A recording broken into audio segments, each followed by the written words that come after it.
Hello, everybody. Hello, my name is Chris Gao, and we have Caryl Markus here with us today.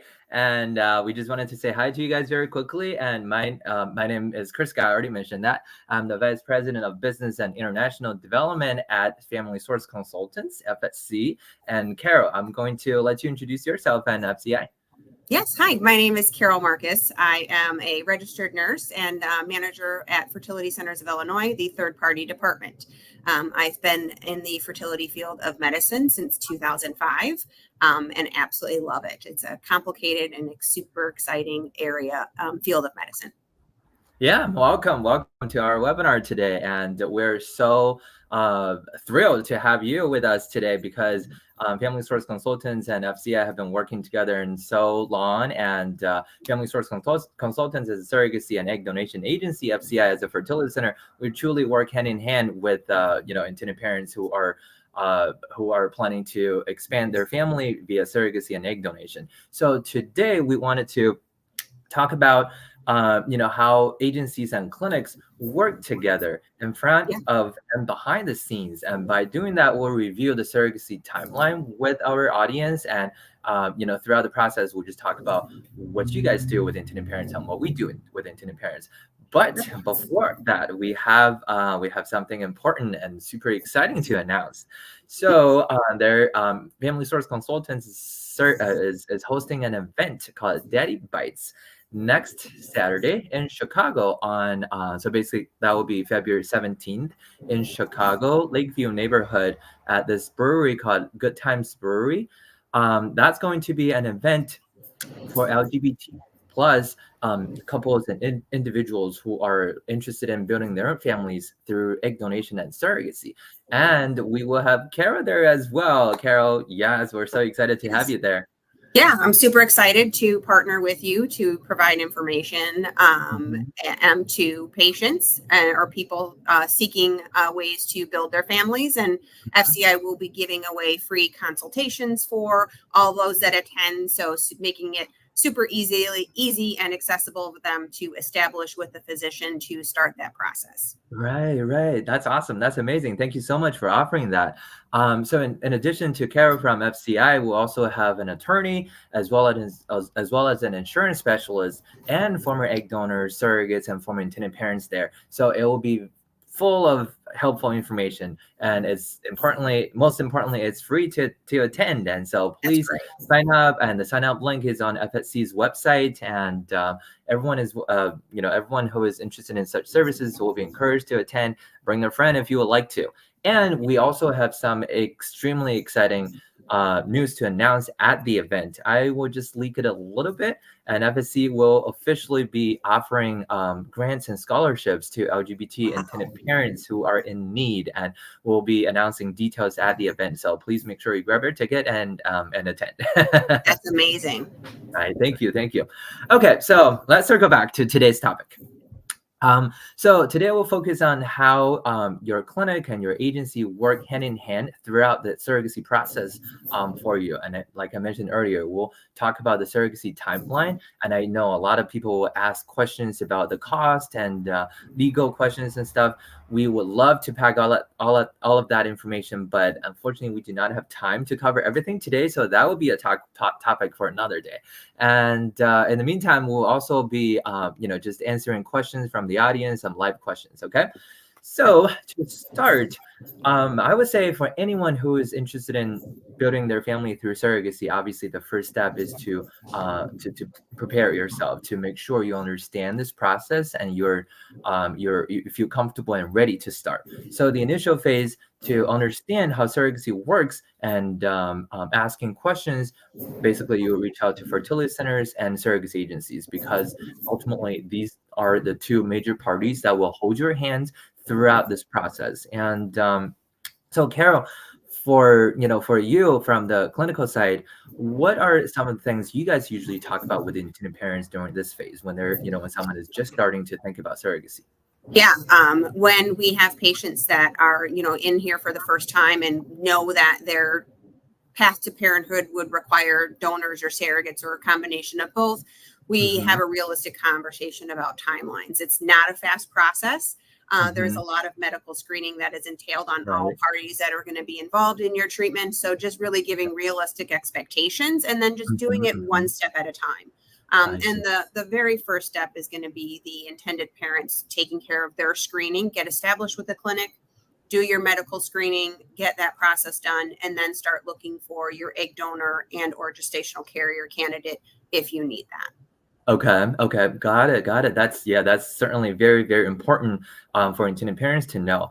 And on our side, on the agency side, we will typically talk about, the overall timeline and the major steps throughout the surrogacy process and the cost. Everybody asks about the cost and how long it takes to get matched with a surrogate. And, we'll discuss all those details with intended parents to make sure they feel prepared and ready to start before they jump into this process. And so after having all that knowledge and the information, intended parents will basically make a decision which clinic and which agency they would like to work with. And after that decision is made, they're ready to get started with their surrogacy journey. Yeah. And all right, yeah. So from there, I would say it takes about 8 months to have their embryos created and surrogate matched, and to get all the things ready before an embryo transfer could take place. I would say at least 8 months, depending on how the intended parents choose to proceed, and we'll get to that in just a second. But first, if the intended parents need an egg donor, they will need to find an egg donor, obviously. And I know clinics and agencies, a lot of clinics and agencies have their donor program and database. Ultimately, it's just up to the intended parents and see where they find their ideal donor, because we all, we understand it's very important for intended parents to find a donor that they truly like. And in addition to the things intended parents are looking for in a donor, do you have recommendations, for intended parents in terms of what kind of donors are generally, Yeah. approved by fertility Good centers? question. It is a good question. And when you have patients who are looking at agencies to recruit a donor for them, I'd say most agencies are pretty proficient in guidelines on egg donation. So the biggest caveat is age. You want to select an egg donor who is between the ages of 21 to 32. And a healthy individual, and doesn't really have a strong family history of any type of hereditary diseases. And that's really, as a clinic, what we're looking at. We're looking at her medical history, her family medical history, just to make sure there's no risk to any potential siblings or offsprings that could be affected by it. Obviously, then you have the known route to those scenarios can be a little bit more flexible. If you have a family member or friend who you're considering to be your donor, they may be a little older than what the recommended age criteria is, or may have something in their family history, but we can be a little bit more flexible with a known scenario. Got it. But the biggest thing is the health of the individual. And then obviously, once that donor is selected, making sure she's a suitable candidate by completing all of the required medical screening tests before she does treatment.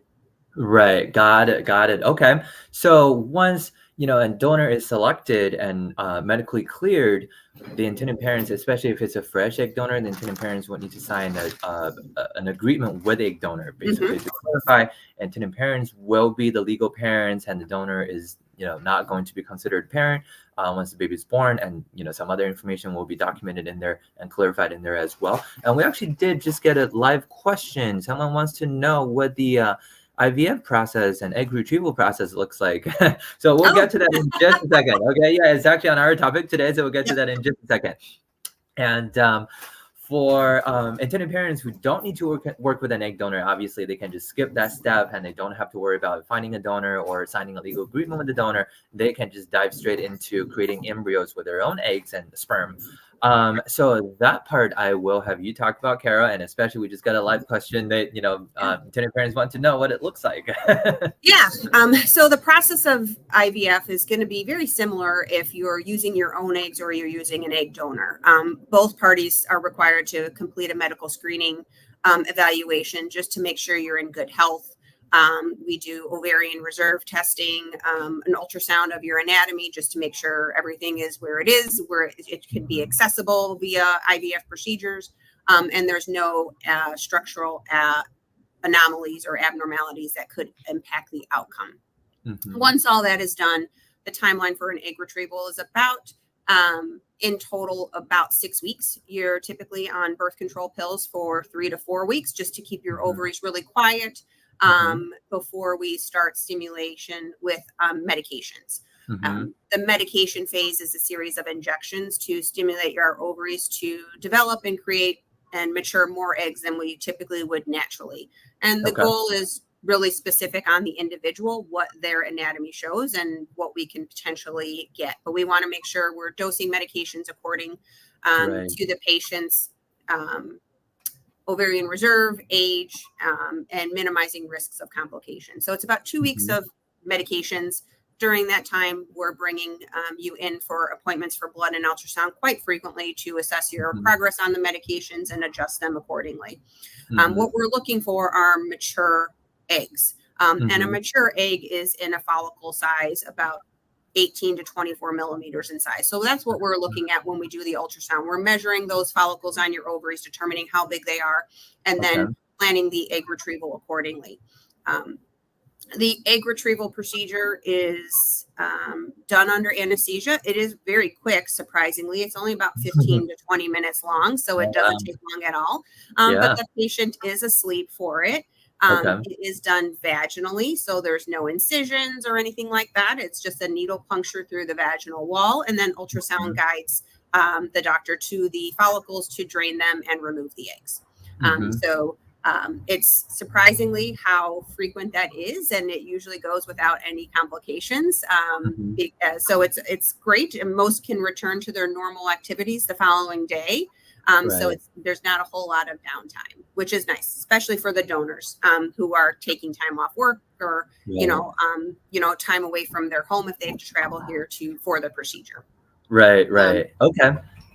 I would say once the egg retrieval is completed, now we create embryos. So the eggs are inseminated with sperm the same day as the egg retrieval, and then the lab grows them out in culture for 5 to 7 days until they have a healthy blastocyst embryo to either freeze or do PGTA testing on. Got it. Thank you. Yeah, thank you so much for sharing all that details, and that's so helpful. And I have been asked by some, intended parents, what are the needles like? Because I heard I have to give myself injections, and does it hurt? Can you share a little bit about that? So the good news is most of the medications are just self-administered in the abdomen or thigh. So subcutaneous injections is what it's called. So it's a very small needle. It's less than 1/2 inch in length. If you have ever seen anybody administer insulin, a lot of the syringes that are used are similar to those that a diabetic would use to do an insulin injection. Is there discomfort? Yes, there is minimal discomfort from the injections, and some of the medications can be irritating to the skin as it's being injected, but there really are no long-term discomfort from the injections other than the initial prick of the needle, which you could minimize by icing the area for a couple minutes to try to numb that outer layer of the skin. Got it. So it's not actually as scary as it sounds. Not at all. Okay. Usually when I'm educating patients on the medications, the first night they do it, they come back and say, it was not as bad as I thought it was. So I think our own anxiety makes it seem like it's going to be worse than what it actually is. And once you get comfortable doing it, it's not as bad. Okay, great. Thank you. So while, in addition to creating embryos, obviously intended parents will need to find a surrogate who is going to be carrying the embryos for them. We call that surrogate matching process. And typically there are 2 ways to go about this. You can either start your surrogate matching process while you're working on embryo creation, or you can wait until you have embryos created to start the surrogate matching process. Why would someone start surrogate matching while working on embryo creation? Because it will save you some time. At Family Source Consultants, our average match time is about 6 months from the intended parents, from the day intended parents tell us, hey, we're ready to get started, and they complete their questionnaire and the information we need for us to start the matching process to their match with the surrogate. On average, it takes about 6 months.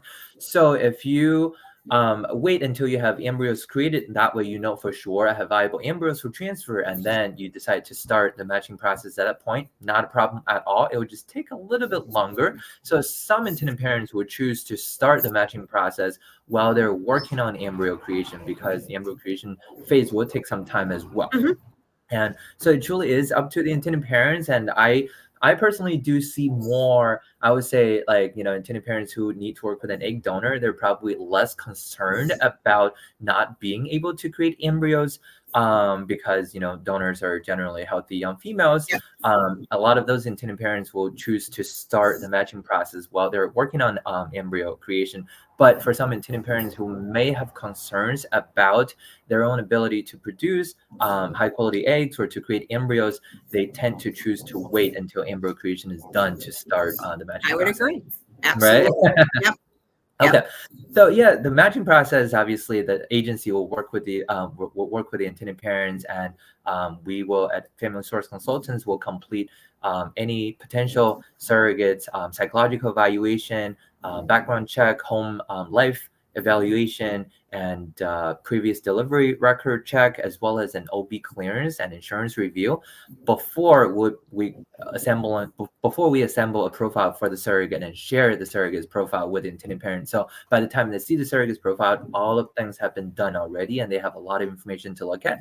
And then we will facilitate a match meeting, typically via Zoom, for intended parents and their potential surrogate to communicate directly. And after that, if both parties would like to move forward with each other, and they're considered matched with the surrogate. So after the intended parents and the surrogate are matched, we'll provide the surrogate's medical records to the clinic for the clinic to review, and then help the surrogate complete a medical screening and medical clearance process. So Caryl, during that process, what do you guys do, as a clinic? What kind of tests do you guys do with surrogate, and how do you medically clear her?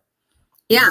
So when we receive a match from Family Source Consultants, the first things we look at as the clinic are the medical records. Even though you have staff that review them, we as well review all of the prenatal and delivery records for the surrogate candidate. And something to be mindful of is, I don't know if people really understand how much that is. I mean, there are hundreds and hundreds of pages of medical records that we review one at a time. I just got a match the other day, over 600 pages of medical records that we have to review. So it is a very daunting task. So please be kind to us. We try to review them within 3 to 5 business days, but sometimes it's other things come up and we just can't dedicate what we need to do. But we really try to get them reviewed within a week of receipt.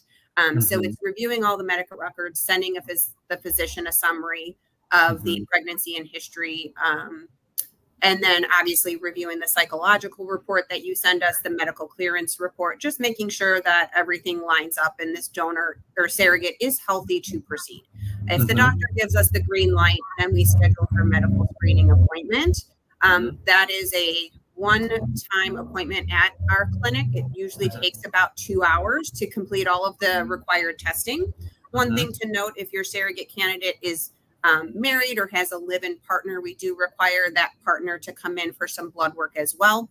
But it's a series of infectious diseases, some hormone levels, just to make sure the surrogate's healthy. But the most important test is the uterine cavity evaluation. So the doctor will, along with ultrasound, expand the uterine cavity by instilling some saline water into the uterus to expand it, to make sure there's nothing structurally abnormal within it. And common findings are polyps, adhesions, scarring, stuff like that, that could affect an embryo transfer or the implantation of an embryo. So just making sure the uterus is optimal before we give the green light to start the legal agreement. The results from the appointment are back pretty quickly. Usually within a week of her appointment, we're letting everybody know she's medically cleared. And then we hand her back to the agency to work on the legal agreement. And that's from what I hear, quite a daunting task. So not a quick, the legal is usually where you have a lot of downtime. I want to say 4 to 8 weeks for legal to get completed. Yep. And then we're starting to plan an embryo transfer. Yeah. Okay. All right. Sounds great. So is it safe to say usually the surrogate needs to travel to FCI one time for the medical screening, unless there are additional, situations where additional tests ordered? Correct. Usually Okay. it's one-time appointment. Again, usually, Mhm. if they are living out of state, they can fly in same day Right. and Yep. fly Yep. out same day. Mhm. It's about 2 hours.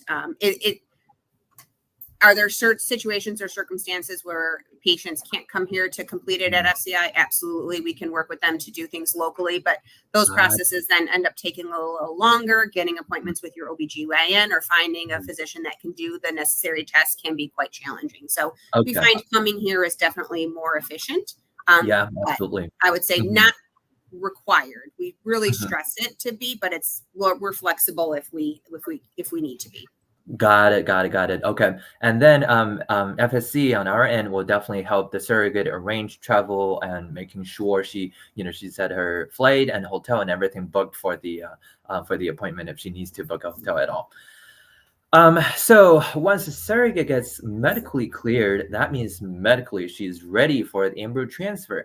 But before we get to that step, we do have to, take one more step. That's the legal step, and we have to get a legal clearance.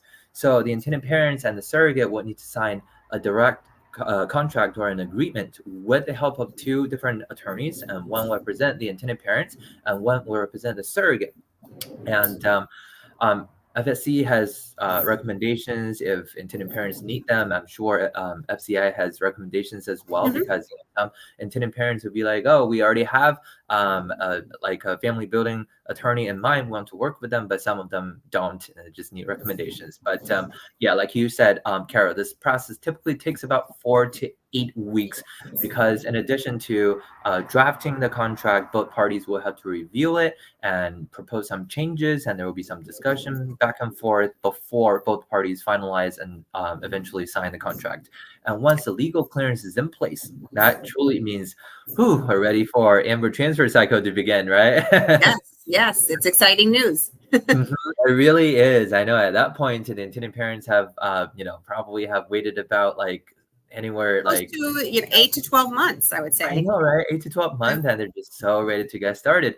yep. So as part of the earlier question, the IVF process, can you tell us a little bit more about, the embryo transfer process and how long it takes? Yeah, absolutely. So this process is a little longer than the egg retrieval process. Again, it is typically about 3 to 4 weeks of birth control pills for your Hmm. surrogate candidate. Just we want Hmm. to make sure for a surrogate, her ovaries are really, really quiet and almost dormant. We don't want her ovaries functioning at all. Right. Um, and then we have to give her supplemental hormones, estrogen, to Okay. build up her endometrial lining that gets Hmm. the uterine lining nice and thick so the embryo has a nice bed to implant into and grow.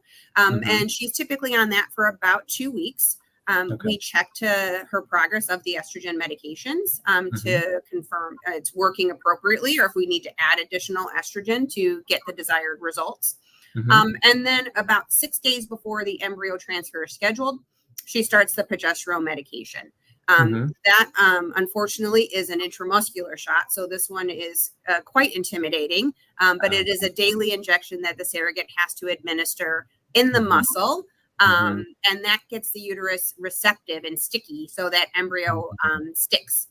And it Hmm. also helps support early pregnancy. So it's needed to Hmm. get the uterus ready for the embryo, as well as support an early pregnancy if the embryo implants. Hmm. So total timeline on medications before the transfer happens is around 3 weeks. And then once the embryo takes place, she continues on medications for another 10 to 12 days until we do that confirmation pregnancy test. Once we have that confirmed pregnancy test, super exciting day. We continue to monitor that pregnancy for about another 4 to 5 weeks. We Okay. want to make sure the pregnancy is progressing well. Right. The fetus is developing as it should before we discharge her off to her own obstetrician. And Hmm. one thing to note is she continues on the estrogen and progesterone medications until about 10 weeks of pregnancy. So in total, your surrogate candidate's going to be on medications for about 3 months Wow. before she's told to stop. And usually at Mhm. that time, it's right around the end of the first trimester. Got it, got it. So yeah, that is quite, quite long process and quite complicated for the surrogate. So like, we always tell intended parents and surrogates as well, just be understanding and respectful to each other because although intended parents are compensating their surrogate, to carry their child, but truthfully, it is quite a complicated and difficult process for the surrogate to go through as well. She's a person and has her personal life too. So, we ask both parties or just everyone involved in this entire process to be understanding and respectful. And that is truly that's going to give you the best outcome. Yeah, And and I agree. And giving grace, right? Because that's if everything goes well, right? Everything is perfect, everything goes well. And we all know that that doesn't happen 100% of the time. So there's always right, hiccups along the road that delay yeah, things or postpone things that frustrates everybody, including us as the clinic, but right. necessary for optimal outcomes. Absolutely, absolutely. We actually just got another live question. Someone was asking, when will the baby's heartbeat be confirmed? Will that be confirmed with the clinic or at the OB's office? Yeah, so we at FCI we do the first ultrasound around 6 weeks of pregnancy. So that is about 2 weeks after the first confirmed blood pregnancy test. Okay. So we do an ultrasound. There can be a heartbeat seen on ultrasound at that appointment. Usually, sometime between 6 and 7 weeks, you see the heartbeat develop.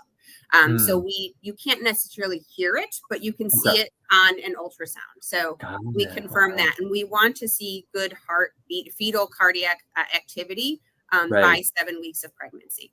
I see. Got it. Got it. That is, I can imagine that's just a magical and extremely exciting moment. I know that, some intended parents that would love to go to that appointment with their Mhm. surrogate and just to witness that moment. And some surrogates will take pictures of the ultrasound or even take a video of the ultrasound to show their intended parents this is their little baby's heartbeat. Yeah. Yeah. And one thing to note too, most surrogates don't live in the same state as your clinic, right? Or the same Mhm, state mhm, as the intended parent. So that can be mhm, challenging for the intended parents. They feel mhm. disconnected from that surrogate. So finding ways Yep. to communicate those type of monumental moments in the pregnancy is key, and trying to be as present as Exactly. you can if you're Exactly. unable to get there. So if Yep. a surrogate doesn't live in Illinois, she's not required to come to FCI for all the pregnancy monitoring. We would work Mhm. with her to find a facility locally, Yeah, as well as the exactly. agency. Usually the agency helps out with that We'll more both than help out, whoever can help out we'll just help out, and we're not going to leave that for intended parents to figure out themselves. right. So yeah, just like you said, Carol, and if the surrogate doesn't live super close to the fertility center to FCI, and typically they will go to local monitoring, and Yep. FCI as well as FSC will help the surrogate identify a local fertility clinic that's near her, so she didn't have to travel there for like a super short appointment every time, right? Agreed. And you guys will send the orders to the Yep. local fertility center, and they will just complete exactly what you asked for and send the results back to you, right? Agreed. Yes. So Mhm. that's something to be mindful of, was wherever she's going locally, they are not in charge of her care. So they may be Yeah, doing the tests, but the results are interpreted by the fertility doctor, and instructions are given accordingly by the fertility clinic, not the monitoring facility.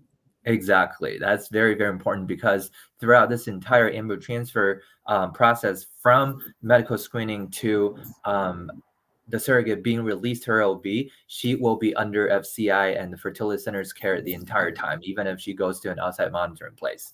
Yes. Okay. So after all that goes well, she will be released from FCI to her own OB doctor to complete the rest of the pregnancy and eventually go to a hospital for labor. Is that correct? Yes. Yeah. So right around 10 weeks of pregnancy, she's discharged from the fertility clinic, and then can start Mhm, routine pregnancy care with her OBGYN. It's mhm, sometimes it's a shock because it's nowhere near as frequent as we require. Usually it's monthly appointments until third mhm, trimester. So she's not, there's not as much hands-on as it is with the mhm, clinic. mhm. Got I it. say the surrogates get their lives back a little bit too. So it's kind of a nice break for them. They're not on any Right. medications anymore. So yeah, it's Mhm. just routine monitoring, just assessing the fetus's growth and development over the course of the 40-week gestational timeline. Right. Got it. Got it. Got it. And basically, once the baby's born, then obviously the intended parents are over the moon. And Mm-hmm. one final thing they have to get is parentage. And for Yes. that part, their attorney will work with them to make sure all of the paperwork is filed to either the court, to the state, either before, or after baby's born, based, depending on the state, depending on the state law. But as intended parents, you don't have to worry about it because your attorney will help you with this process, and your agency will help you as well. And even the clinic will be involved in that process too, because a lot of states, they need some sort of signed documents from the clinic or from the physician in order to issue the parentage, right? Yeah, I would say that's probably a lot of people don't understand that part of things, but the parentage documents basically is the fertility doctor confirming that the surrogate who is pregnant with the intended parent's child, and not the surrogate's own biological child. And a lot of Hmm. people say, well, how do you know that? Right. And when I mentioned previously that we want to keep her ovaries quiet, that's the main reason. We don't want to see that the surrogate's about ready to ovulate or has ovulated anytime in the process, because Right. if she ovulates, she can potentially conceive her own child. So that's really one of the key things that we're looking for to Got it. confirm parentage once we're presented with those documents. Got it. Got it. All these things intended parents don't really see, but Right. we all work behind the scenes, right? So, Right.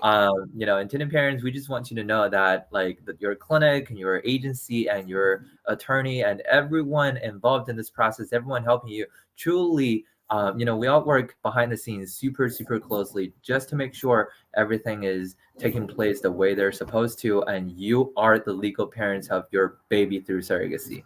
Correct. Yes. Yeah. So I would say this is overall, the process of of a surrogacy journey, and obviously there is always the possibility of additional embryo transfer cycles needed, but that is truly a case by case scenario. We're not going to just be able to discuss every possibility Right. with intended parents today. But overall, I would say, if everything goes well, we're looking at about 20 months to about 2 years. Would you say that's a realistic expectation? Yes, absolutely. To take home a baby, 100%. Right? Yes, Yeah. because you got 9 months to while you're I know, the to right? get the for the surrogate to get through that pregnancy. Exactly. So, Yeah.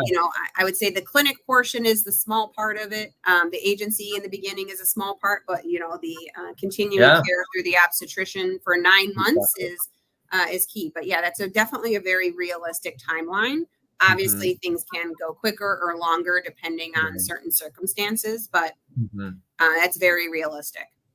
Okay. All right. Sounds good. I hope everyone find the information helpful today, but this is what we have prepared for our audience today, to kind of just go over the surrogacy timeline and talk about what parties are involved in which step. Caryl, is there anything else you would like to share with our audience today before we talk about our Daddy Bites event again, and just say goodbye? Yeah, no, I'm thankful for the invite to be a part of this conversation. I love talking about all things fertility, and I have a passion for third party reproduction. So donor egg and surrogacy is what I love doing. And I always just want to stress it's a very overwhelming process, especially in the early stages of it. And your clinic and your agency, just utilize them as much as you can as resources to help guide you and navigate you through it. That's what we're Yeah, here for. So absolutely. definitely utilize us as much as you need to help you reach the success and family dreams that you have. Yeah, absolutely. Yeah, pleasure to have you, Karis. Thank you so much for providing such detailed and helpful information to our audience. And it's so great to connect with you today as well. And last, before we go, just wanted to share it one more time. FSC will be hosting a Daddy Bites event in Chicago on Saturday, February 17th at 1 p.m. in the neighborhood Lakeview. And information will be on our website, and it's mostly for LGBT plus intended parents who are interested in building their own families through gestational surrogacy as well as egg donation. And Caryl will be there, and I so look forward to seeing you next weekend. And let's see.